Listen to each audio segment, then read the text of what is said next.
नमस्कार, 5 बज चुके हैं और 5 की पंचायत में आपका स्वागत है। मैं हूं प्रखर श्रीवास्तव। तो आज एक तरफ पूर्व प्रधानमंत्री अटल बिहारी वाजपेयी के सम्मान में कांग्रेस नेता राहुल गांधी उनकी समाधि पर गए, वहीं दूसरी तरफ उनकी ही पार्टी के एक बड़े नेता गौरव पांधी ने कल अटल जी की जयंती पर अटल जी के बारे में ही अपमानजनक ट्वीट कर दिया। पांधी ने बेहद विवादित और अपमानजनक तरीके से राष्ट्र के गौरव अटल जी को अंग्रेजों का मुखबिर बताया। सवाल उठता है कि एक तरफ सम्मान और दूसरी तरफ अपमान, क्या यह कांग्रेस का सियासी ढोंग है? आज 5 की पंचायत में हम इसी मुद्दे पर चर्चा करेंगे और हमारे साथ होंगे कुछ खास मेहमान। लेकिन सबसे पहले देखते हैं कि कांग्रेस नेता और पार्टी के कोऑर्डिनेटर गौरव पांधी ने अपने ट्वीट में क्या लिखा है। पांधी ने लिखा है कि 1942 के भारत छोड़ो आंदोलन का आरएसएस के अन्य सदस्यों की तरह ही वाजपेयी ने भी बहिष्कार किया और एक ब्रिटिश मुखबिर की तरह आंदोलन में शामिल लोगों के खिलाफ काम किया। नेली हत्याकांड हो या बाबरी विध्वंस की घटना, अटल बिहारी वाजपेयी ने भीड़ को भड़काने में अहम भूमिका निभाई। गौरव पांधी ने कहा कि यही वजह है कि आज भाजपा नेता हमेशा प्रधानमंत्री नरेंद्र मोदी की तुलना महात्मा गांधी, सरदार पटेल या अन्य कांग्रेस नेताओं से करते हैं, ना कि वीर सावरकर, वाजपेयी या फिर गुरु गोलवलकर से। वो सच्चाई जानते हैं।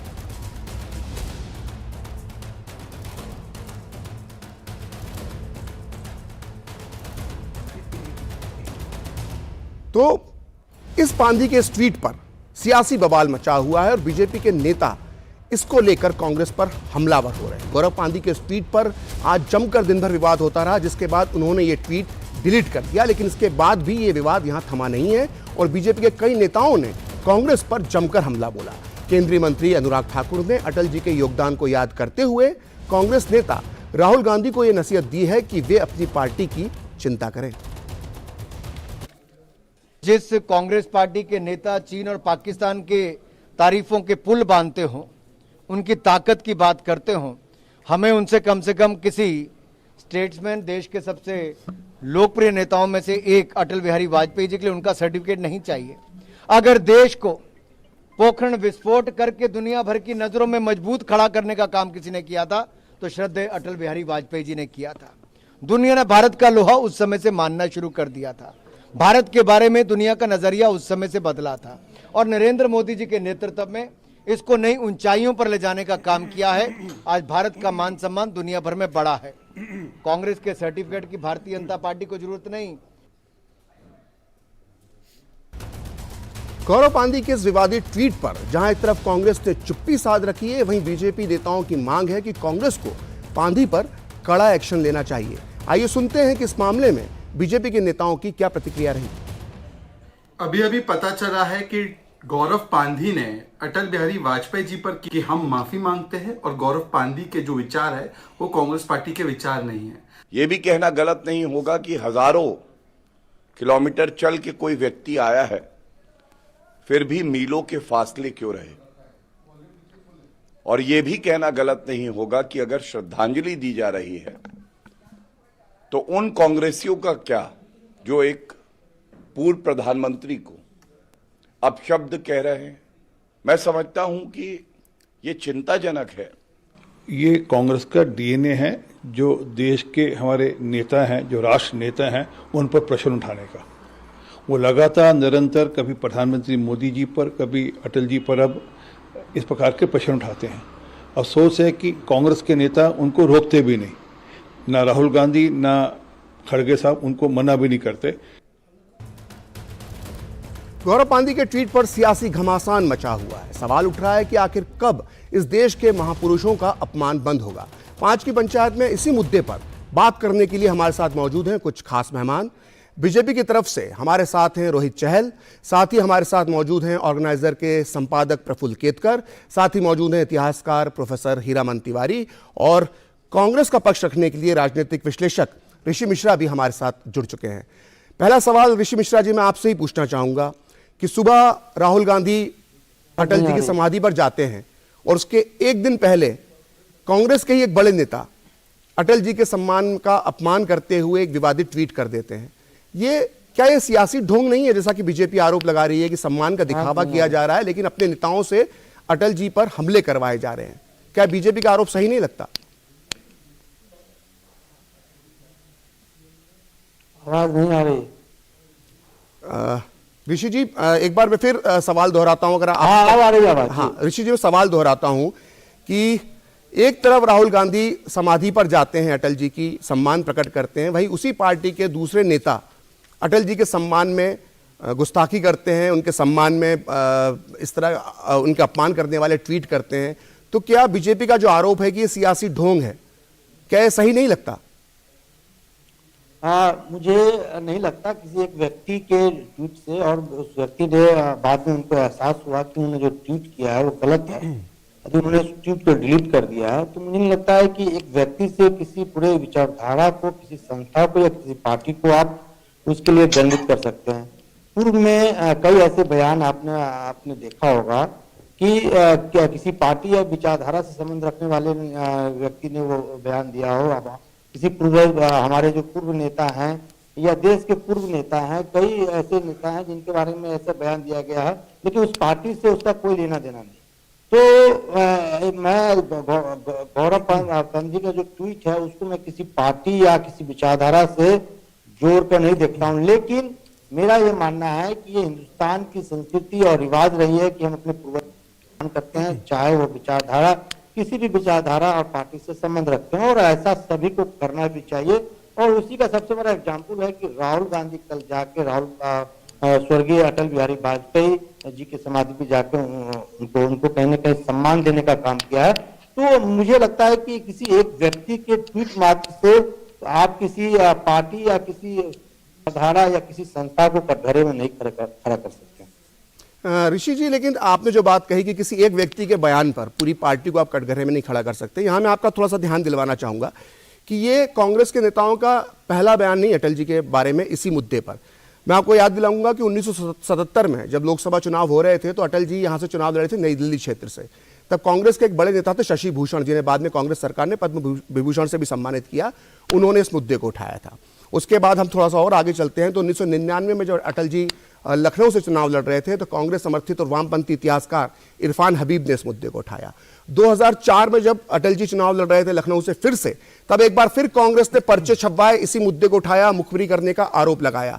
2007 में जब विधानसभा चुनाव उत्तर प्रदेश में हो रहे थे तो केंद्रीय मंत्री प्रिय रंजन दास मुंशी ने इस मुद्दे को उठाया था और कहा था कि जो व्यक्ति अंग्रेजों की मुखबरी करता था वो भारत का प्रधानमंत्री बन गया, ये दुर्भाग्यपूर्ण है। तो ये कोई पहली बार बयान नहीं आया है, गौरव पांधी का बयान कोई पहली बार नहीं आया है, ये 1977 से लगातार कांग्रेस ये करती आ रही है। तो ये कहकर नहीं बचा जा सकता है कि एक व्यक्ति के बयान को पार्टी के बयान से ना जोड़ा जाए। प्रखर जी, आप मुझे ऐसा कोई एक बयान दिखा दीजिए जिसमें कांग्रेस का ऑफिशियल स्टैंड रहा हो अटल बिहारी वाजपेयी को लेकर। केंद्रीय मंत्री प्रियरंजन दास मुंशी उस समय कह रहे हैं और उसको आप ऑफिशियल स्टैंड नहीं मानते?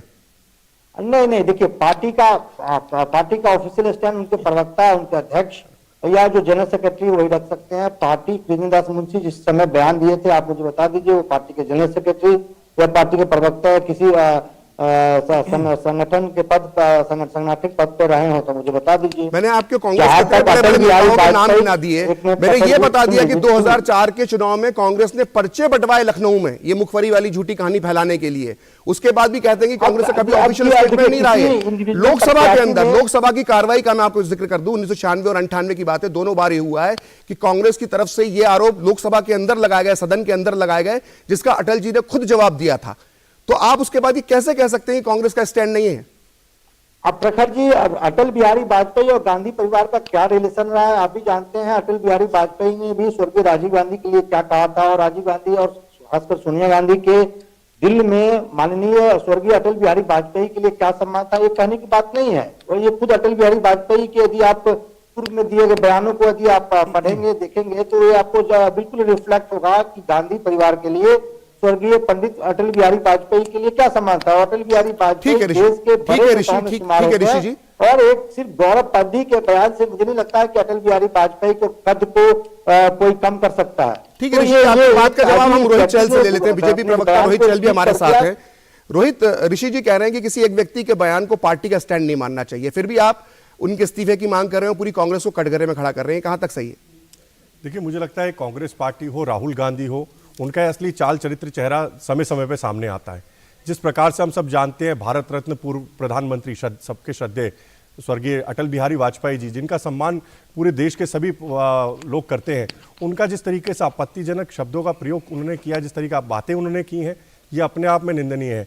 और सबसे महत्वपूर्ण बात है, ऐसे व्यक्ति जिन्होंने पोखरण जैसा एक जहां पर न्यूक्लियर टेस्ट कराया, जो एक मजबूत शक्ति दिखाई प्रधानमंत्री के रूप में आज, और इतना ही नहीं, आज देखिए ना वर्तमान में भी जो प्रधानमंत्री आदरणीय नरेंद्र मोदी जी के बारे में जिस तरीके के शब्दों का प्रयोग कांग्रेस के नेता दिखाई करते हैं, वो कांग्रेस का चेहरा दिखाई देता है। और इतना ही नहीं, देखिए अगर लंबी फहरिस्त देखें, जिस प्रकार से इन्होंने अपमान करने की बात हो, चाहे सरदार पटेल जी के अपमान की बात हो, चाहे अंबेडकर जी के अपमान की बात हो, चाहे वीर सावरकर जी के अपमान की बात हो, और इतना ही नहीं, ये तो महान जितने भी हमारे नेता रहे, लेकिन उससे ज्यादा तो आप इनके पूर्व जो इनके अध्यक्ष रहे पीवी नरसिम्हा राव जी का शब्द तक इन्होंने कांग्रेस पार्टी ने अपने दफ्तर के अंदर घुसने नहीं दिया। सीताराम केसरी के साथ किस तरीके से अपमान करके उनको दफ्तर से बाहर निकाला, किस तरीके कामराज जी के साथ, तो ये कांग्रेस का असली चेहरा दिखाई देता है। इनको सिर्फ गांधी और नेहरू परिवार के अलावा कुछ भी नहीं दिखाई देता है, और यही कारण है। और ये सिर्फ ये शब्द जो है ये गौरव पड्डी के हैं, लेकिन उसके ये जो सोच है कहीं ना कहीं राहुल गांधी की। आज राहुल गांधी जाके वहां पर एक दिखावा तो कर रहे हैं, लेकिन असली चाल चरित्र चेहरा कांग्रेस का यहां पर दिखाई देता है।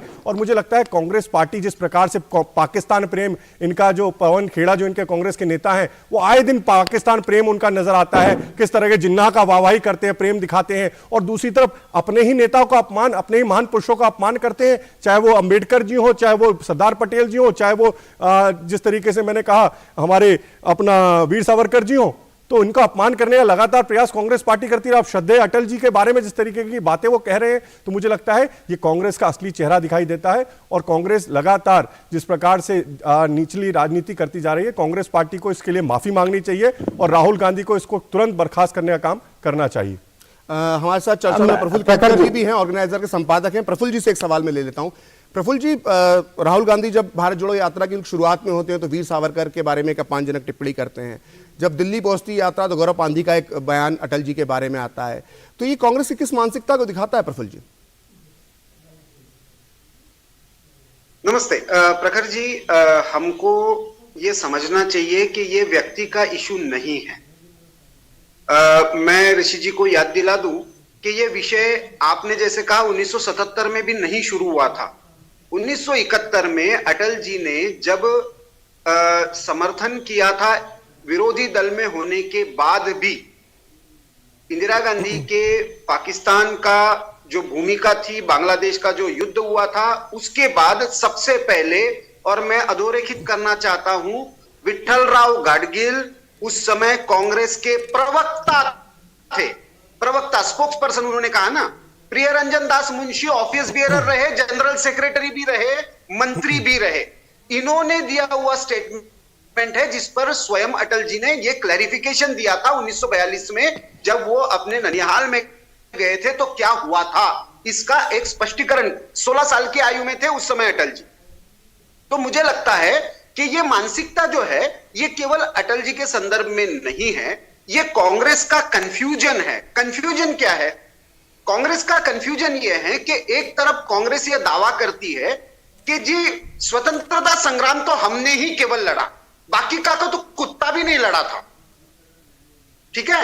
और दूसरी तरफ स्वतंत्रता के बाद अपने ही कांग्रेस के नेताओं को, मणिबेन पटेल के साथ क्या व्यवहार हुआ था, सरदार पटेल की मृत्यु होने के बाद उनकी बेटी के साथ क्या व्यवहार हुआ था, फिर पवन खेड़ा आरोप लगाते हैं या गौरव पांधी आरोप लगाते हैं कि ये दूसरे के नेताओं को एप्रोप्रिएट करते हैं। मैं तो खुद आपके चैनल पर और अनेक चैनल पर कांग्रेस को नेताओं को कह चुका हूं कि भाई 1940 तक तो राष्ट्रीय स्वयंसेवक संघ के संस्थापक डॉक्टर केशव बलिराम हेडगेवार कांग्रेस के सदस्य थे। कांग्रेस के सदस्य के नाते सत्याग्रह किया था, 1931 में जेल में गए थे। आपको किसने मना किया ऑन करने के लिए? लेकिन नेहरूवियन सोशलिज्म और नेहरूवियन सेक्युलरिज्म का जो पर्दा लगा हुआ है, उसमें कांग्रेस ने स्वतंत्रता आंदोलन का जो एक व्यापक दृष्टि थी, भारत के स्व की, भारत के स्वधर्म की, स्वदेशी की, स्वभाषा की, स्वराज की, उसको संकुचित करते हुए एक परिवार में उसको सीमित कर दिया। इसी वजह से पुरुषोत्तम दास टंडन बाहर हो गए, के मुंशी बाहर हो गए। उस समय तो बीजेपी नहीं थी, ना बीजेपी की उतनी ताकत थी। तो कांग्रेस को यह आत्मपरीक्षण करना चाहिए कि भारत के स्वतंत्रता आंदोलन के या किसी भी, मैं तो कहता हूं किसी भी व्यक्ति का जो आज नहीं है, आप आज राजनीतिक कारणों से ऐसा अपमान करोगे स्वतंत्र वीर सावरकर का, जिस सावरकर ने दो बार लाइफ इंप्रिजनमेंट सही, जिस सावरकर को बाहर निकलने के बाद भी 13 साल रत्नागिरी में बंद करके रखा गया, वहां पे भी समाज सुधार की मुहिम चलाई, अनेक क्रांतिकारियों के, आज उधम सिंह का हम बलिदान दिवस मना रहे, उधम सिंह जी जयंती मना रहे, वो कहते हैं मेरे प्रेरणा स्थान सावरकर थे, भगत सिंह कहते हैं मेरे प्रेरणा स्थान सावरकर थे। उनका अपमान करके आज कांग्रेस को क्या हासिल होने वाला है? तो कांग्रेस को एक ही हासिल होने वाला है कि जिस वैचारिक आधार पर नेहरूवियन कांग्रेस चली थी या गांधी नेहरू परिवार की कांग्रेस चली, वो विचार ही हाशिए पर चला गया, सोशलिज्म भी चला गया, सेक्युलरिज्म जिस नाम पर वो चल रहे थे वो स्यूडो सेक्युलरिज्म भी हार गया। और मुझे लगता है यही चटपटाहट भारत जोड़ो यात्रा में भी दिखती है कि भारत तोड़ो फोर्सेस को एक साथ लाने के लिए निकले हैं, कभी मेधा पाटकर के साथ जाते हैं, कभी ऐसे चर्च के हमारे साथ प्रतिनिधि के साथ जाते हैं। प्रोफेसर हीरामन तिवारी भी हैं। एक इतिहासकार के नजरिए से मैं उनसे ये जानना चाहूंगा कि जब सियासत होती है और सियासत में महापुरुषों का अपमान होता है इस तरह से, तो एक इतिहासकार के नजरिए से आप इसे किस दृष्टि से देखते हैं? धन्यवाद प्रखर जी, ये बहुत मार्मिक विषय भी है और उचित विषय भी है। जैसा कि अभी प्रफुल्ल जी ने बताया, उन्होंने एक ऐतिहासिक परिप्रेक्ष्य में ये बताने का प्रयास किया है कि किस प्रकार से एक दल के जो लोग हैं, नेता हैं, वो किसी दूसरे दल के जो बड़े नेता हैं, नामी नेता हैं, सर्वमान्य नेता हैं, उनके प्रति उनकी क्या भावना होती है, ये दर्शाता यह है कि जो वक्तव्य की राजनीति में शुचिता है, जो व्यवहार की शुचिता है, वो ऐसा लगता है कि वहां पर या तो उनका अंकुश नहीं है, नियंत्रण नहीं है, या फिर जैसा कि कुछ भारतीय जनता पार्टी के नेता कह रहे हैं कि ये आशीर्वाद मिला हुआ है ऊपर से कि इस प्रकार के वक्तव्य निरंतर देते रहें और कुछ न कुछ विवाद में बने रहें। क्योंकि दुर्भाग्य की बात यह है कि राजनीति आप करिए, आप आलोचना करिए, नीतियों की आलोचना करिए, व्यक्ति की भी आलोचना करिए, लेकिन ऐसी आलोचना जिसका ऐतिहासिक आधार नहीं है, जिसका कोई प्रमाण नहीं है। प्रफुल्ल जी ने बताया कि उस पर स्पष्टीकरण भी आ गया है और समय समय पर लोग बोलते रहते हैं। इससे हमारी समझ में ये नहीं आ रहा है, हम जैसे जो विश्लेषक हैं या राजनीति में रुचि रखने वाले लोग हैं, उनको ये नहीं समझ में आ रहा है कि क्या लाभ मिल रहा है उस पार्टी को, या फिर उस पार्टी में ऐसे लोग हैं जैसे गौरव पांधी का जो ट्वीट है, आप इसका परिप्रेक्ष्य देखिए। आदरणीय राहुल गांधी जी ने पहले ही ये घोषणा कर दी थी कि इस तिथि को वो जाएंगे, और उस दिन, ऐसे मार्मिक दिन में अटल जी के बारे में इस प्रकार का वक्तव्य देना, मुझे लगता है कि अधिकांश, यहां तक कि जो कांग्रेस के नेता हैं, भले ना बोले, ऋषि जी बैठे हैं, इनसे ये विश्लेषण किया नहीं जाता है, सफाई दी नहीं जा रही है कि कैसे उसको करें, वो उनके लिए भी एक दुख की बात है। लेकिन सबसे महत्वपूर्ण बात यह है कि जिसमें कोई आधार नहीं है, जिसमें कोई तत्व नहीं है, और ऐसे व्यक्ति के बारे में जो राजनीति के सभी दलों में भारत में जब तक वो थे, प्रधानमंत्री नहीं थे तब भी, प्रधानमंत्री थे तब भी, और उसके बाद भी उनका इतना सम्मान किया जाता रहा है अभी भी। और ऐसे मार्मिक दिन पर जब उनकी जन्म जयंती मनाई जा रही हो, इस प्रकार का ये ट्वीट मात्र नहीं है।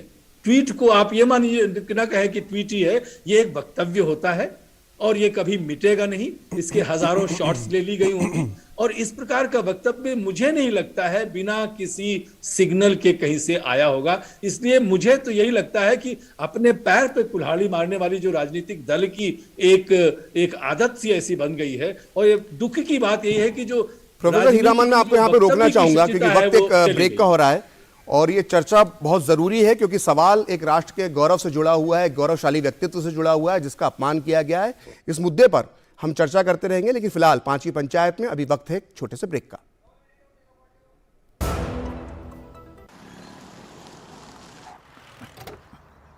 Thank you sir. जिंदगी टॉप गियर में चलेगी जब परिवार के कल की सुरक्षा होगी नॉन स्टॉप। इसलिए मेरी मानो, आज ही जुड़िए प्रधानमंत्री जीवन ज्योति बीमा योजना और प्रधानमंत्री सुरक्षा बीमा योजना से, जो देती हैं 2-2 लाख रुपए का बीमा। दिखाइए समझदारी, निभाइए जिम्मेदारी। आज ही अपनी नजदीकी बैंक शाखा या डाकघर जाकर इन योजनाओं से जुड़ें। अत्याधिक ठंड से बाहर रहने और काम करने वालों को फ्रॉस्ट बाइट, ट्रेंच फुट और हाइपोथर्मिया जैसी गंभीर बीमारियां हो सकती हैं। गर्म प्रदेश से ठंडी जगह जाने वाले मजदूर ज्यादा प्रभावित होते हैं। खुली त्वचा को ढकें, शरीर की गर्मी बनाए रखने के लिए अधिक गर्म कपड़े पहनें। पसीने से भरे कपड़े हानिकारक हो सकते हैं, तुरंत बदलें। दिन के धूप वाले समय में काम करें और ढकी हुई जगह पे छोटे छोटे विराम भी लें। गर्म पेय पीते रहें, शराब मत पिएं। अगर आप बेघर हैं तो सरकारी रैन बसेरे या अन्य मुफ्त आवास में जाएं। आपातकालीन स्थिति में 108 या स्थानीय एम्बुलेंस नंबर पर फोन करें या अस्पताल जाएं। गर्म रहें, सुरक्षित रहें। एनडीएमए एवं IIPHG द्वारा जनहित में जारी।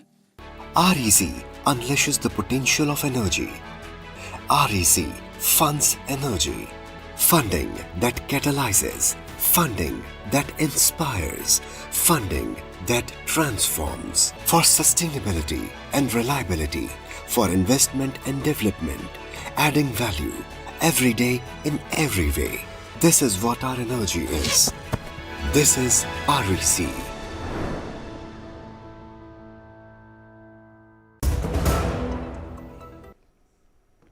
पांच की पंचायत में आपका एक बार फिर स्वागत है और हम बात कर रहे हैं राहुल करे सम्मान और कांग्रेस करे अपमान। मुद्दा है पूर्व प्रधानमंत्री अटल बिहारी वाजपेयी के बारे में एक विवादित ट्वीट का जो कांग्रेस नेता गौरव पांधी ने किया और इसी पर हम चर्चा कर रहे हैं। और चर्चा को आगे बढ़ाने के लिए मैं एक बार फिर रुख करना चाहूँगा ऋषि मिश्रा जी का। ऋषि, ये जो राजनीतिक बयानबाजी जो हो रही है और उसके पीछे जब महापुरुषों का जिक्र आता है तो इसमें अकेली कांग्रेस दोषी नहीं है, बीजेपी भी दोषी है, ये दोनों तरफ से होता है। लेकिन यहां पर हमें एक बात गौर करना पड़ेगी कि इसकी शुरुआत कहीं ना कहीं कांग्रेस की तरफ से हुई। 80 के दशक के अंत में सबसे पहले वीर सावरकर की माफी का मुद्दा उठाया गया और वो अब तक चला आ रहा है। अभी कुछ दिन पहले राहुल गांधी ने वीर सावरकर की माफी का मुद्दा उठाया, जबकि उनकी दादी डाक टिकट जारी करती हैं वीर सावरकर के बारे में, उन्हें महान क्रांतिकारी बताती हैं, लेकिन जो पोता जब राजनीति करता है तो वीर सावरकर पर वो अपमानजनक टिप्पणियां करता है। तो क्या लगता नहीं है कि इस गलत प्रथा की शुरुआत कांग्रेस की तरफ से हुई है? प्रखर जी, कम से कम इंदिरा गांधी ने वीर सावरकर के लिए डाक टिकट तो जारी करके उनके प्रति सम्मान कहीं न कहीं उस समय उन्होंने दिखाई। मैं तो दावे के साथ कहता हूँ, अब बीजेपी वालों से पूछ लीजिए, बीजेपी 6 साल वाजपेयी जी की सरकार रही और 14 से अब तक मोदी जी की सरकार है। यदि वीर सावरकर को लेकर बीजेपी का क्या स्टैंड है आप सभी जानते हैं, तो उनको भारत रत्न दे देना चाहिए। अब तक मुझे लगता है कहीं न कहीं बीजेपी की जो सरकार है वीर सावरकर का जो कहीं न कहीं देश के आजादी में भूमिका है उसको नगण्य मानती है। मैं तो मांग करता हूं आज दूरदर्शन के माध्यम से माननीय नरेंद्र मोदी जी से कि वीर सावरकर को भारत रत्न दिया जाए। अब तक वीर सावरकर को भारत रत्न क्यों नहीं दिया गया? सवाल ये है, ये तो आपको बीजेपी से पूछना चाहिए कि जो देश के आजादी में जिस व्यक्ति का इतना महत्वपूर्ण योगदान रहा है जैसा बीजेपी मानती है, तो उनको तो अब तक भारत रत्न दे देना चाहिए। नरेंद्र मोदी जी जब विदेश जाते हैं, मुझे बोलने दीजिएगा, तो उनको ये कहना चाहिए कि वीर सावरकर के देश धरती से आए हैं। वो क्यों कहते हैं कि गांधी के देश से आए हैं? और जहां तक गौरव पांधी के बयान को लेकर आज हम डिबेट कर रहे हैं, तो उस पार्टी से जरूर सवाल आपको करना चाहिए जिस पार्टी में महात्मा गांधी के हत्यारों को महिमा मंडित करने वाला लोकतंत्र के मंदिर में आज भी सुशोभित हो रहा है। और मैं जिनका सम्मान करता हूं, माननीय प्रधानमंत्री जी का मैं काफी सम्मान करता हूं, सबसे लोकप्रिय नेता है देश के, उन्होंने भी कहा कि मन से माफ नहीं कर पाऊंगा, लेकिन माफी नहीं उनको माफ कर पाए या नहीं कर पाए, आज भी वो व्यक्ति सांसद है, मेंबर ऑफ पार्लियामेंट है। तो जिस सांसद ने बोला था, जिस सांसद ने गलत बात बोली थी, उस सांसद ने माफी भी मांग ली थी। ऋषि जी, जिस सांसद का आप जिक्र कर रहे हैं, उन्होंने माफी भी मांग ली थी अपने बयान में, खेद भी प्रकट किया था। नहीं, खेद प्रकट करने से नहीं होगा, आज माफी भी मांगी थी। कार्रवाई की बात कर रहे हैं। जितने भी इतिहासकार हैं, प्रफुल्ल केतकर जी जैसे बड़े पत्रकार हैं, उन्होंने कार्रवाई की बात की। तो राष्ट्रपिता का अपमान करने वाला पार्लियामेंट में कैसे सुशोभित हो जाएगा? पंडित नेहरू देश के प्रथम प्रधानमंत्री थे कि नहीं थे? मैंने शुरू में एक लाइन कहा कि हम लोगों का यह कर्तव्य बनता है कि अपने पूर्वजों का सम्मान करें, चाहे वो वाजपेयी हो या नेहरू हो या अभी इसमें नरेंद्र मोदी हूँ मैं। आज आपके प्लेटफॉर्म पे कहता हूँ कि माननीय प्रधानमंत्री का भी सम्मान नरेंद्र मोदी देखिए का ये जो सम्मान आज का जो बयान है या वीर सावरकर के बारे में जो बयान दिए जाते हैं लेकिन और जब पंडित नेहरू को गाली दिया जाता है, ऋषि जी मेरी बात इंदिरा सुनिए। गांधी को गाली दिया जाता है, तो ऐसे ही इतिहासकार और जो पत्रकार होते हैं उनको तो बहुत मजा देखिए आता है। ऋषि जी एक बात को समझने की जरूरत है यहाँ पर जब हम बहस कर रहे हैं। जब पंडित नेहरू या इंदिरा गांधी की आलोचना होती है तो आलोचना उनकी नीतियों की वजह से होती है, उनके फैसलों की वजह से होती है। जैसे चीन के युद्ध में जो नेहरू की नीतियां रही उसकी आलोचना होती है, इमरजेंसी को लेकर इंदिरा गांधी का फैसला था उसका आलोचना होती है। व्यक्तिगत हमले नहीं होते हैं, लेकिन किसी को मुखबिर कह देना, किसी को माफी वीर कह देना, ये व्यक्तिगत हमला है। हुआ करता था, दीवाना हुआ करता था, उस पंडित नेहरू का इसी देश में उनके चारित्रिक हत्या किया जाता है। और मैं एक बात करके खत्म करूंगा, मैं तो प्रधानमंत्री जी का फैन हूं, नरेंद्र मोदी जी का। और जिस व्यक्ति ने नरेंद्र मोदी के कैरेक्टर पर सवाल उठाया था वो आज बीजेपी में कपिल मिश्रा। पूछेंगे बीजेपी से सवाल, हिम्मत है? नहीं पूछेंगे। रोहित चहल का हिम्मत नहीं है जवाब। रोहित चहल दीजिए जवाब आप। देखिए मुझे लगता है ऋषि मिश्रा जी ना एक चश्मा पहन के बैठे हुए हैं। ये चश्मा धूल इनकी आंखों पे धूल लगी हुई है। वो धूल सिर्फ कांग्रेस पार्टी में राहुल गांधी, गांधी परिवार, नेहरू परिवार। ऋषि जी मैंने बड़े धैर्य से सुन लीजिए ऋषि जी यहाँ ये कांग्रेस का चिड़ियाघर नहीं है ऋषि जी कि भैया कुत्ते भी आए, बिल्ली भी आई, गधे भी आए, सुअर भी आए। भैया ये डिबेट हो रही है, ये राहुल गांधी का चिड़ियाघर नहीं है। सुन लीजिए, बोलना ही शुरू किया और आपने उनको टोक दिया। एक बार उनकी बात तो सुन लीजिए, राहुल बात तो सुन लीजिए। राहुल गांधी का चिड़ियाघर नहीं है जहाँ कुत्ते, बिल्ली, गधा, घोड़ा सब आए। कांग्रेस के जो कार्यकर्ताओं को किस तरीके रोहित आप बोलिए, ठीक है, मुझे लगता है सुन लीजिए ऋषि जी, धैर्य सुनिए ऋषि जी। अरे सर सुशोभित है कि नहीं?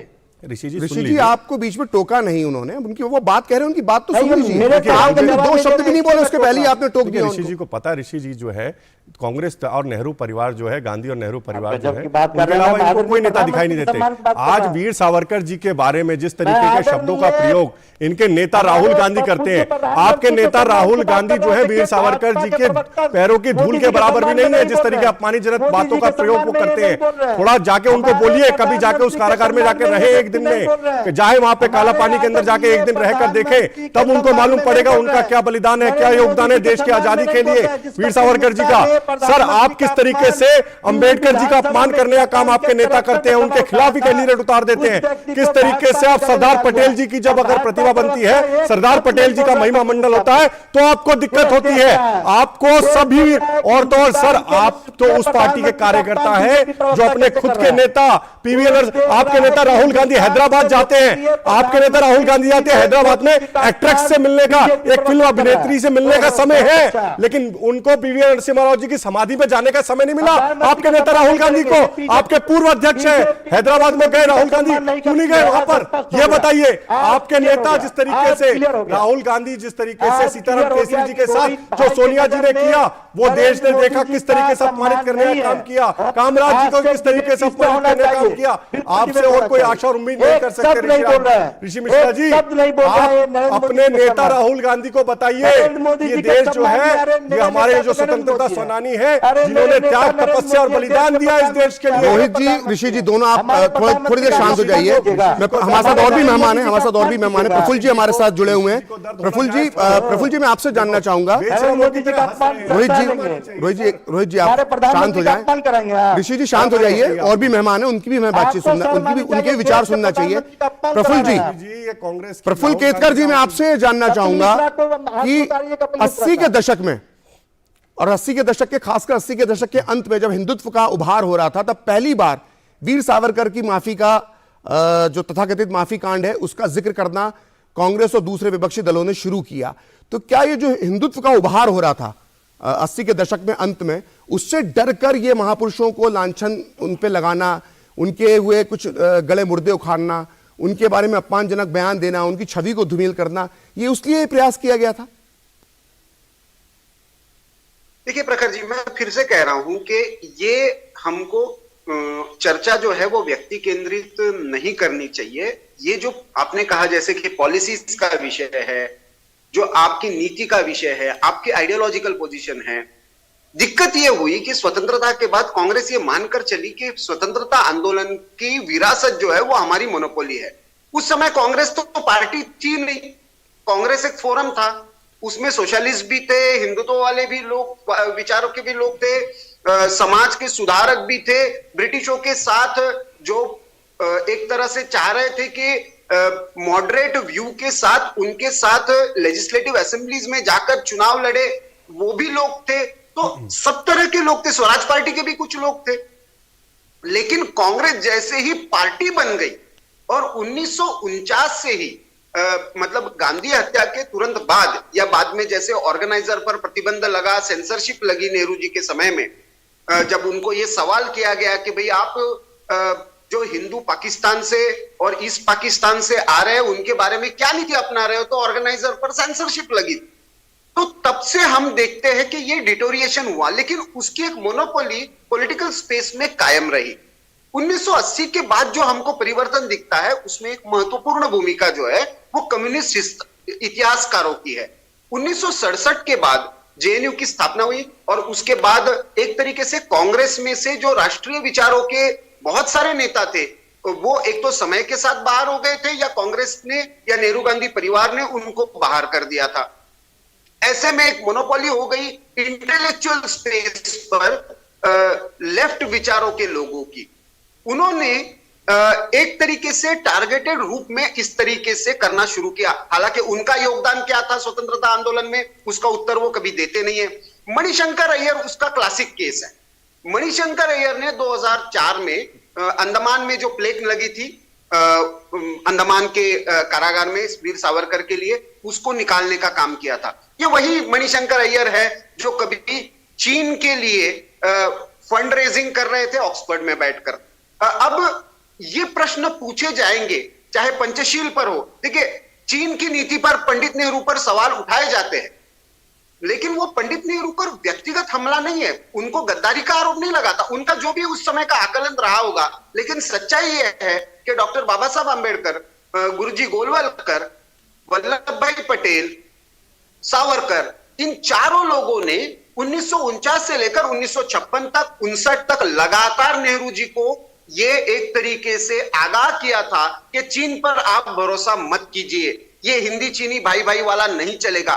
उसके बाद भी कांग्रेस यदि उसी चीन की कम्युनिस्ट पार्टी के साथ एक एग्रीमेंट करती है और उसको पब्लिक भी नहीं करती, तो ऐसे में तो सवाल किए जाएंगे कि भाई आप तो कह रहे हो भारतीय सैनिक पीटे गए सीमा पर चीन के द्वारा, लेकिन आप क्यों ये नहीं बताते कि ऐसा कौन सा सीक्रेट एग्रीमेंट सीसीपी और कांग्रेस के बीच में हुआ था कि जिसकी जानकारी आप पब्लिक भी नहीं कर सकते। राहुल गांधी तो स्वयं उसके सिग्नेटरी थे।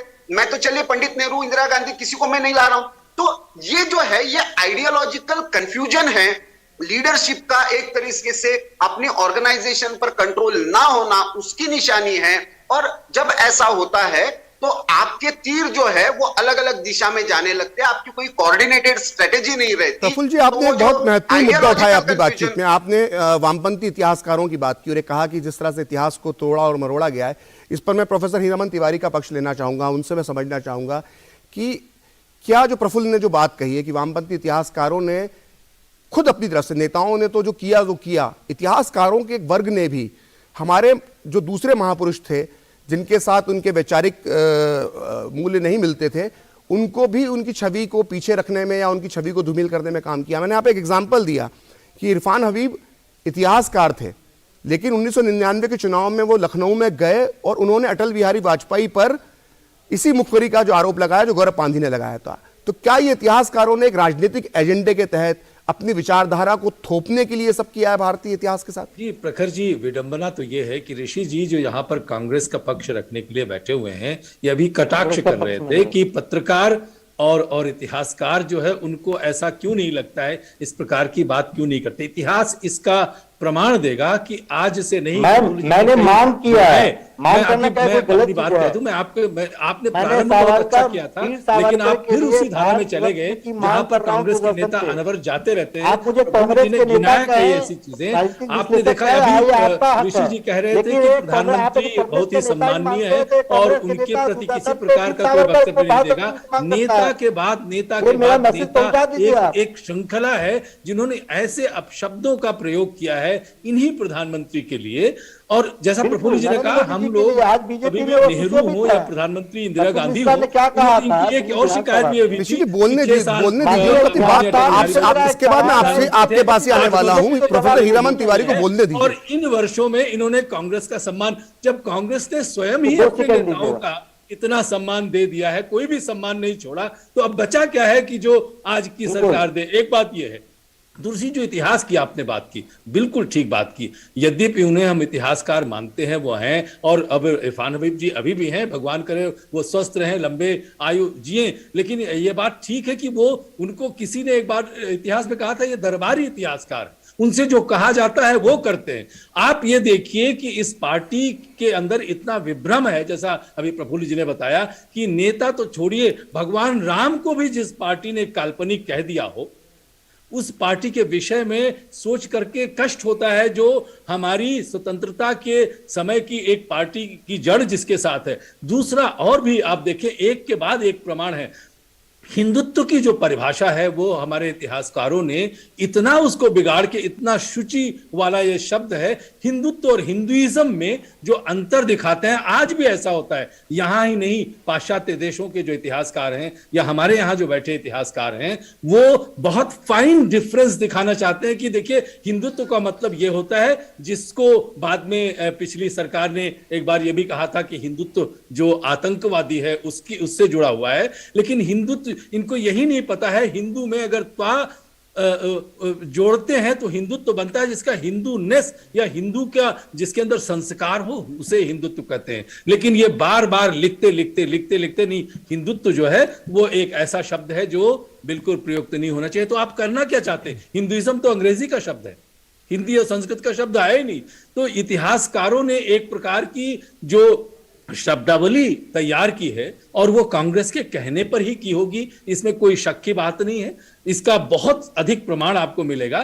तो हमारी दुर्दशा इसीलिए हुई है। स्वा की बात की अभी प्रफुल्ल जी ने, अब स्वा का अर्थ लगता है कांग्रेस में सिर्फ स्व परिवार से आगे नहीं बढ़ता है, जबकि स्वराज की बात हुई थी, स्वतंत्रता की बात हुई थी, स्वाधीनता की बात हुई थी, और ये पार्टी जुड़ी हुई है इन्हीं सब संग्रामों के साथ। लेकिन उसका किस प्रकार से पटाक्षेप हुआ और किस प्रकार से परिवर्तन हुआ नेताओं में। मणिशंकर जी की बात ये कर रहे हैं चीन के लिए, यही मणिशंकर हैं। अभी 2014-15 में जब पाकिस्तान गए थे, तो उन्होंने पाकिस्तान के टेलीविजन पे या किसी मंच पर पाकिस्तान के साथ बैठे हुए नेताओं के साथ ये कहा कि हमारी सहायता कीजिए कि इस हिंदुत्ववादी नेता जो प्रधानमंत्री है इसको हटाया जाए। आप कल्पना कर सकते हैं कि इतने बड़े बड़े नेता, और ये बिल्कुल ठीक है कि प्रियरंजन दास मुंशी के पास कई पद थे जब उन्होंने लखनऊ में इस प्रकार का वक्तव्य दिया था। तो ऋषि जी प्रयास कर रहे हैं, इनको स्वयं बुरा लग रहा है, लेकिन इस बात से पूरी तरह प्रोफेसर हीरामन, जो आपने बहुत महत्वपूर्ण बात कही है कि कांग्रेस के जो नेता हैं, जो कांग्रेस को मानते हैं, वो लोग एक परिवार के अलावा उसके आगे नहीं सोच पाते हैं, नेहरू गांधी परिवार के आगे नहीं सोच पाते हैं। इस पर मैं ऋषि जी से उनका वक्तव्य लूंगा कि वो क्या कहना चाहते हैं, अपने विचार वो देंगे। लेकिन फिलहाल अभी एक वक्त है ब्रेक का। आप देखते रहिए 5 की पंचायत।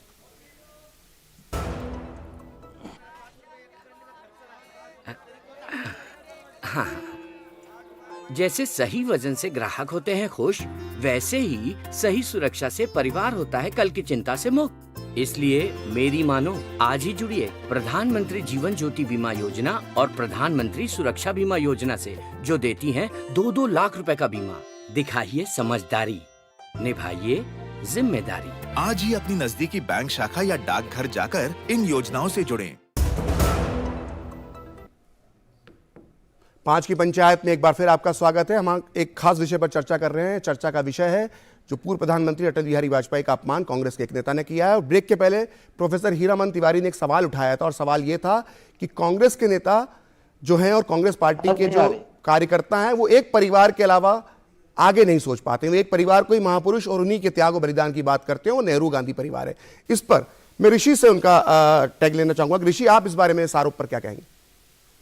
देखिए प्रखर जी, मेरा शुरू से मानना है, जितने भी हमारे राजनेता हैं, चाहे वो हमारे पूर्वज हों या वर्तमान में हो, चाहे वो पक्ष के हों या विपक्ष के हों, हर एक का सम्मान होना चाहिए। वैचारिक मतभेद तो लोकतंत्र का मैं नहीं मानता हूँ। लोकतंत्र में वैचारिक मतभेद का अपना महत्व है, और वैचारिक मतभेद का मतलब ये नहीं होता है कि आप एक दूसरे के दुश्मन हैं, लेकिन मुझे आश्चर्य लगता है कि मैंने तो जितने भी जो पैनलिस्ट है मैंने उनसे पूछा कि आप इतिहास की तो बात करते हैं, वर्तमान में हमारे प्रधानमंत्री जिस तरीके से अपमानित करने का काम करते हैं बीच लगातार, में इस तरीके के शब्दों का प्रयोग करते हैं, वीर सावरकर जी के बारे में इस तरीके की भाषा का प्रयोग करते हैं। राहुल गांधी जी से बोलिए ना, माफी मांगेंगे राहुल गांधी जी देश से। पहले अरे थोड़ा सा तो राहुल गांधी जी को सलाह दो ना आप। ऋषि जी बड़े विद्वान व्यक्ति हैं आप, राहुल गांधी जी को बोलिए जाके उस काल कोठरी में रहे, काला पानी में जाके एक दिन रहकर दिखाए राहुल गांधी। दो बार उम्र कैद की सजा जिस व्यक्ति ने काटी हो, ऐसे वीर सावरकर जी जिनके बारे में वो आपत्तिजनक शब्दों का प्रयोग आपके नेता राहुल गांधी करते हैं, शर्म आनी चाहिए। किस तरीके सरदार पटेल जी से भी आज उनको दिक्कत क्यों हो रही है आप कांग्रेस पार्टी वालों को? अरे वो तो आपके नेता थे, उनसे भी आज आपको दिक्कत हो रही है। अंबेडकर जी से भी आपको दिक्कत है। अरे सिर्फ गांधी परिवार के अलावा, नेहरू जी के अलावा भी कुछ है। ऋषि मिश्रा जी, रोहित ऋषि जी को बोलने दीजिए। ऋषि जी बताइए, बोलिए, आप बोलिए। ऋषि जी आप बोलिए। ऋषि जी आप बोलिए। प्रखर जी मैं बोल लूं? जी बिल्कुल बोलिए। प्रखर जी मैं बोलूं? बिल्कुल। देखिए, रोहित जी हो, हीरामन तिवारी जी हो, चाहे संपादक साहब जो बैठे हैं वो हो, मैंने इतिहास में तो ये जो तीनों पैनलिस्ट है वो जाते हैं, लेकिन वर्तमान में नहीं जाते हैं। वर्तमान में कपिल मिश्रा ने हमारे में आपके नेता ने किस प्रकार से, चाहे वो सेना को अपमानित करने का काम किया, चाहे आपके नेता ने एयरफोर्स को बदनाम करने का काम किया, आपके नेता प्रभु राम पे सवाल उठाया। ऋषि की बात पूरी होने दीजिए। ऋषि की बात पूरी होने दीजिए। अरे ऋषि जी को ऋषि जी बोलिए, आप बोलिए। को माफी मांगे, बोलिए ना। अरे राहुल गांधी से बोलिए इस मंच से कि माफी मांगे वीर सावरकर जी से। अब इनसे ही बुला लीजिए। ऋषि जी आप बोलिए। राहुल हिम्मत नहीं है। रोहित एक मिनट चाहिए, ऋषि जी को अपनी बात करनी थी। ऋषि जी बोलिए आप।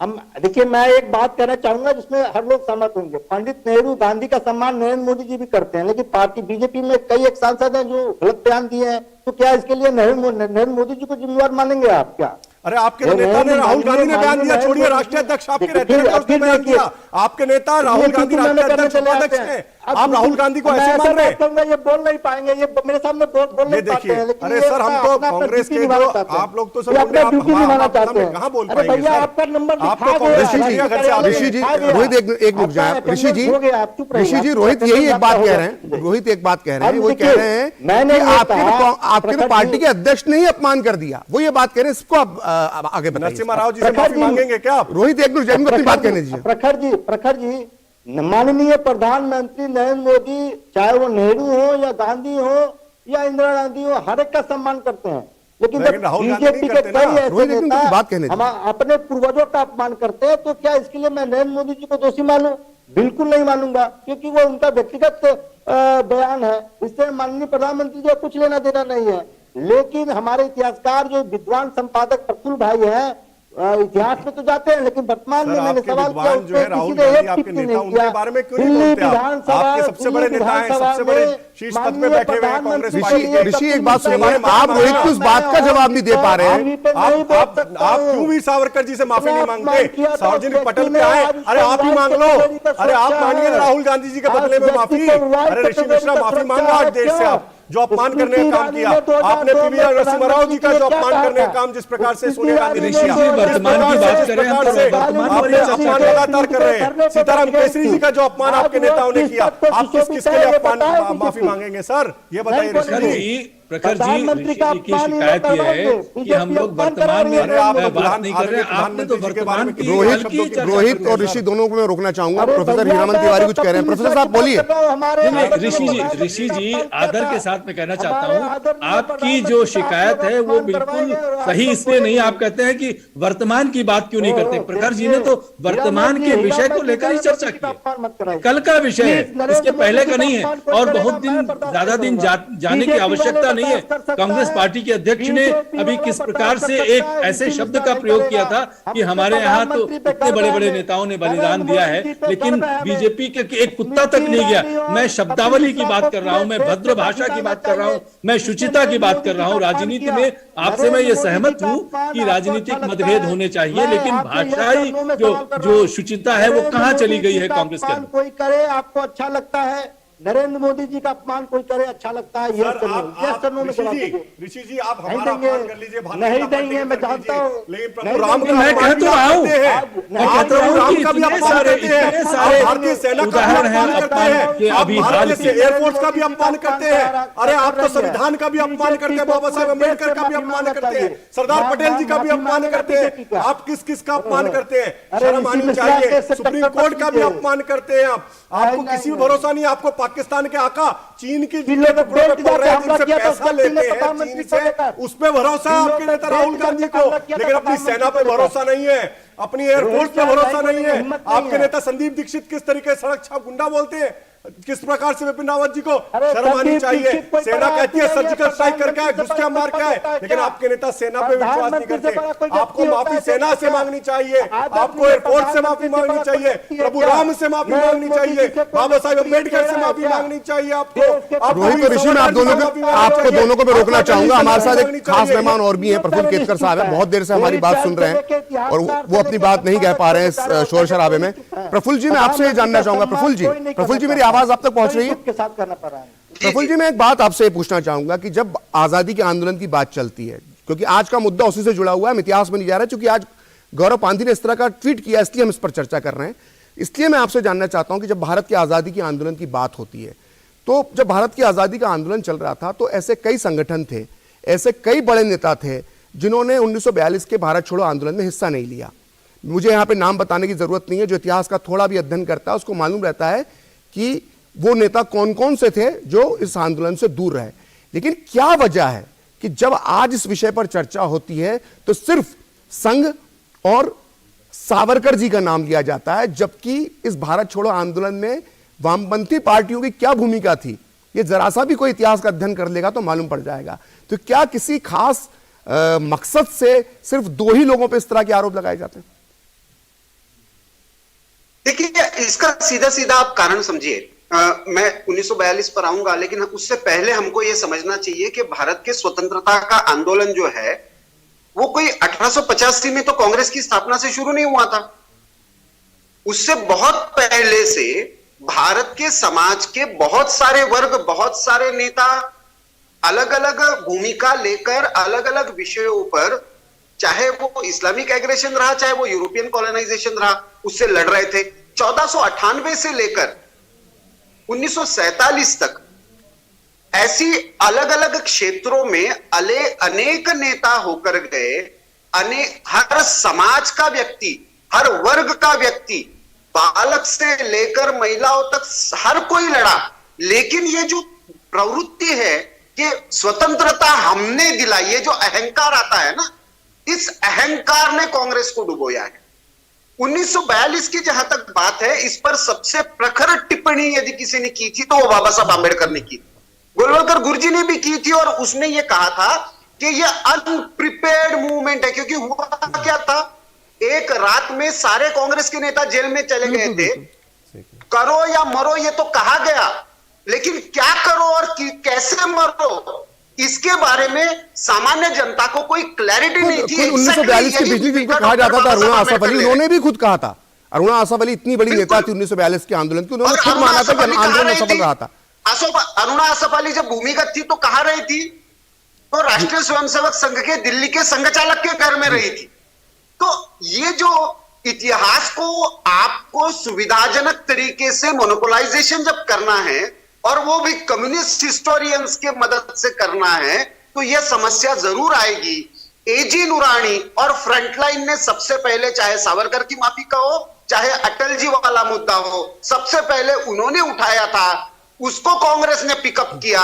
ये जो मानसिकता है ना, अपनी आइडियोलॉजी को आउटसोर्स करना किसी को और उसके भरोसे अपने विचार को चलाना, मुझे लगता है आप उधार की विचार पर और उधार की रिसर्च पर यदि आपकी पार्टी और आपकी पार्टी की विचारधारा चलाएंगे तो कांग्रेस का आज का जो स्थिति हुई है वैसी ही स्थिति किसी भी दल की होगी। एक छोटी सी बात और जो उन्होंने कही, जी रोहित बोलिए। मैं उसी में ऐड कर देता हूं। देखिए, बिल्कुल सही कहा जिस प्रकार से अभी भाई साहब ने कहा कि प्रफुल्ल जी ने, जो कांग्रेस पार्टी है। देखिए, कांग्रेस पार्टी को सिर्फ कांग्रेस नेहरू गांधी परिवार, जिस तरीके से मैंने कहा, आज ये देश के प्रधानमंत्री जो आदरणीय प्रधानमंत्री नरेंद्र मोदी जी गरीब परिवार से आते हैं, वो आज शीर्ष नेतृत्व में बैठे हैं, इनको उनसे दिक्कत इस तरीके शब्दों का प्रयोग। आज जिस प्रकार से महामहिम राष्ट्रपति के बारे में जिस तरीके से शब्दों का प्रयोग ये कांग्रेस के नेता करते हैं, वो आज आदिवासी जो जाति वहाँ से आती हैं और उसके बाद एसटी ट्राइबल कम्युनिटी से आती हैं, उनके बारे में आज चाहे वो पिछड़ी जाति से आने वाले व्यक्ति हो, चाहे एससी हो, एसटी हो, उन सबके बारे में इतना आपत्तिजनक शब्दों का प्रयोग जिस तरीके से कांग्रेस पार्टी आए दिन करती है। इनको दिक्कत यही है कि किस प्रकार से गरीब व्यक्ति आज देश के शीर्ष नेतृत्व पे कैसे बैठे हैं, चाहे वो आदरणीय प्रधानमंत्री हो, चाहे महामहिम राष्ट्रपति हो, चाहे और शीर्ष नेतृत्व पे जो हमारे बैठे, क्योंकि इनको दिक्कत राज परिवार है, गांधी परिवार, नेहरू परिवार है। इनको लगता है कि नहीं, इन्हीं के द्वारा, जिस प्रकार से आदरणीय प्रफुल्ल जी ने कहा कि जिस प्रकार से लगातार इनको लगता है कि एक ही परिवार जो है गांधी परिवार ही है, उन्होंने, कांग्रेस पार्टी ने ही देश की आज़ादी में वीर सावरकर जी का योगदान आज देश जानता है। जिस प्रकार से 2-2 बार उन्होंने उम्र कैद की सजा काटी, जिस प्रकार से चाहे वो अंबेडकर जी हो, चाहे सरदार पटेल जी हो, सरदार पटेल जी को कितनी बार कांग्रेस पार्टी याद करती है, सबको भूल गए। भगत सिंह, राजगुरु, सुखदेव तो कभी ये याद ही नहीं करते। इनके लिए तो सिर्फ एक ही परिवार, एक ही है, और उन्हीं के, मुझे लगता है, चाटुकारिता में मैंने जिस प्रकार से शुरुआत में भी कहा, ये शब्द जरूर गौरव पिड्डी के हैं, लेकिन जो विचार है वो राहुल गांधी के हैं। राहुल गांधी एक तरफ तो भारत जोड़ो यात्रा के अंदर निकाल रहे हैं, लेकिन उसी तरफ भारत तोड़ो के लोग जो कन्हैया कुमार जैसे भारत तेरे टुकड़े होंगे उनके साथ जो दिखाई देते हैं, चाहे जो पाकिस्तान जिंदाबाद के नारे जो लड़की लगाती है मंच के ओवैसी के, उसके साथ में राहुल गांधी के साथ में मंच पे दिखाई देती है। का अभाव है, और भी मेहमान हैं, उनसे मैं बात करनी होगी। आप में सच्चाई बताते हैं। ऋषि पे आपने, ऋषि से जो आपने कांग्रेस पर आरोप लगाया, उससे ऋषि का हम पक्ष जान लेते हैं। ऋषि जी, जो रोहित जो बार बार बात कह रहे हैं कि बार बार अपमान करने के जो रिकॉर्ड आ रहे हैं, मैं ये नहीं कह रहा कि सिर्फ कांग्रेस ने ही इस तरह के अपमान करे, दोनों तरफ से हुए हैं, लेकिन अगर हम सिर्फ पिछले 6 महीनों की बात करें तो ज्यादातर विवादित बयान है, चाहे वो राष्ट्रपति से जुड़ा हुआ हो, चाहे वीर सावरकर से जुड़ा हुआ, और ताजा जो है भी 24 घंटे के अंदर ही जो भी आया है अटल जी से जुड़ा हुआ हो, कांग्रेस के नेता बार बार इस तरह के बयानों में सामने आ रहे हैं। तो क्या कांग्रेस पार्टी के पास मुद्दों का अभाव हो गया है कि वो इस तरह से आपाक होकर जो छवि धूमिल करने के लिए, जो हिंदुत्व के नायक हैं, जो राष्ट्र के नायक हैं, उनको धूमिल करने के लिए इस तरह के आपाक होकर बयान दे रहे हैं? देखिए, पूर्व में मैंने 2 सवाल किया, उसका मुझे जवाब नहीं मिल पाया कि हमारे आदरणीय प्रधानमंत्री जी का अपमान जो बीजेपी में जो नेता है, तत्कालीन नए नवेले नेता हैं, वो क्यों किया और बीजेपी ने उनको क्यों गले लगाया, इस पे मुझे तीनों पैनलिस्ट से जवाब नहीं मिला। और दूसरा, मैं कांग्रेस का नेता नहीं हूँ, मैं कांग्रेस का समर्थक हूँ। देखिए, मैं इंडिविजुअल, मेरा अपना राय है कि हर पार्टी का नेता का सम्मान होना चाहिए, चाहे आदरणीय प्रधानमंत्री नरेंद्र मोदी जी हों, चाहे वो सोनिया गांधी हों, राहुल गांधी हों, चाहे आडवाणी जी हैं, या अटल बिहारी वाजपेयी। अटल बिहारी वाजपेयी देश के बड़े नेताओं में शुमार होते हैं। उनका जो देश के प्रति योगदान रहा है, उनको नहीं भुलाया जा सकता है। सिर्फ एक गौरव बंदी के बयान से यदि आप किसी, मैंने शुरू में ही कहा, यदि राहुल गांधी से को रिलेट करते हैं या गांधी परिवार से रिलेट करते हैं या पार्टी से रिलेट करते हैं, तो मुझे ये लगता है कि उस पार्टी के साथ न्याय नहीं होगा। आप मेरी बात समझ, अपना सवाल क्लियर कर दूं। मुझे मालूम है आप कांग्रेस के नेता नहीं है, लेकिन कांग्रेस को बहुत अच्छे से समझते हैं। मैं सिर्फ ये जानना चाहता हूं, लगातार पिछले कुछ दिनों में कांग्रेस की तरफ के नेताओं के ज्यादा इस तरह के बयान आ रहे हैं, तो क्या कांग्रेस के नेताओं ने आपा खो दिया? नहीं, ऐसे बयान से कांग्रेस को बचना चाहिए। यदि आप ऐसे बयान देंगे तो कहीं न कहीं राजनीतिक रूप से आप अपनी पार्टी का नुकसान पहुंचा रहे हैं। आप जिस प्रकार से, आप सुन लीजिए, मैं नहीं फंसना चाहता हूँ, ये इनका आदत है, उनको अपनी बात कहने दीजिए। रटा 4 लाइन में पहुंच के आते हैं, वही बोलते रहते हैं, बस उसके बाद आगे बोलेंगे नहीं। रोहित जी, मैं आपको भी रोकना चाहूंगा, ऋषि जी मैं आपको भी रोकना चाहूंगा, समय का अभाव है। 5वीं पंचायत में जो हमारा समय था वो पूरा हो चुका है, और आप सभी मेहमानों का हमारे साथ जुड़ने के लिए बहुत बहुत धन्यवाद। देखते रहिए दूरदर्शन न्यूज। धन्यवाद। तो